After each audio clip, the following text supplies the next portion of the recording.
अभी अभी हम लोग रविंद्रनगर हेमिल्टनगंज से अभी एक तो सांप रेस्क्यू करके लेके आया है। रविंद्रनगर हाई स्कूल में ये सांप पकड़ा है। अभी अभी इसको पानाराज में छोड़ेगा। तो देखिए इसका नाम है धामन। तो इसका जहर नहीं होता है, लेकिन ज़्यादा घोड़े का लाल के जैसे दौड़ता है, ज़्यादा स्पीड में दौड़ता है। इसके नाम घोड़ा लाल बोलता है। इंग्लिश में घोड़ा लाल बोलता है, हिंदी से ধামন बोलता है इसको। আমাদের বাংলা দিয়ে বলে সেটা।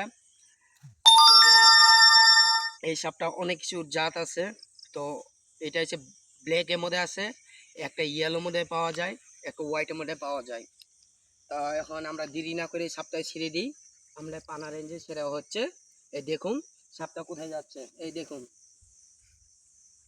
সাপটা আমি ছেড়ে দিচ্ছি।